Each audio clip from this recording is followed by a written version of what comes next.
Back here.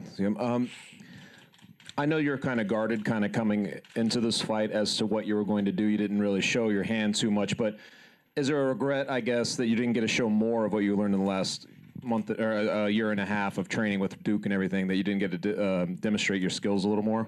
No, because I who would I have been demonstrating those skills for? I think the people who believe in me knew what I was good at, and then the people who were negative were going to be negative no matter what.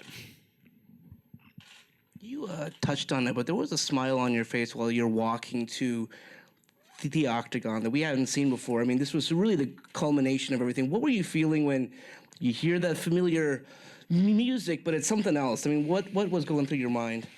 Yeah, like the switch got flipped. I was happy. I didn't really think how the crowd would react, but they showed me love, and that that you can't help but smile at that, and it felt good, and I felt like I was, in a way back where I belong. I was happy. It felt right. It felt good. I was ready to fight. We're gonna go aerial and then. Back here. What did you say to Mickey afterwards before they, read the official, finish? It seemed like you guys were talking. Did you say anything to him? Yeah. Throughout, like in interviews and stuff like that, he would say things like, speaking about himself, saying he didn't belong in the UFC, and, he didn't belong on the main card. And I told him, everyone else is going to say that about you throughout your entire career. Why are you going to say that about yourself? I said, don't ever put yourself down. Even if you think you don't deserve to be on the main card, you're on the main card.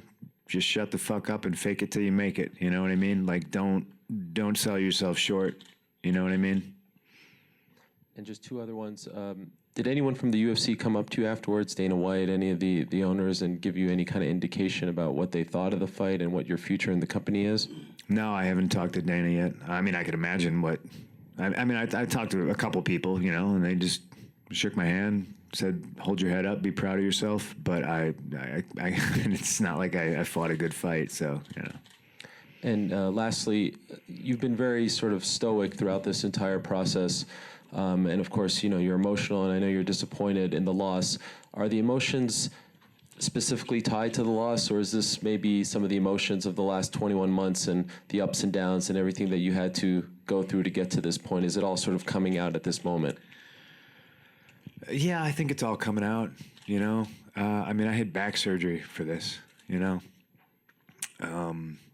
I think I'm super happy that that's something that didn't bother me at all. Once I got it fixed, I was like a different person, So like I'm fortunate for that, and I'm thankful for that. But I just think even to come back from that, even to it's like people can say I didn't belong here, and they said I wasn't going to make it to the Octagon, and they said I wasn't going to make it after the back surgery, and then it was I wasn't going to make weight, and that I'm happy I did it,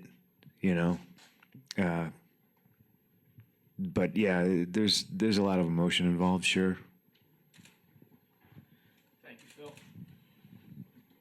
You're done. Okay. I appreciate you all, guys. Thank you very much. Thank you.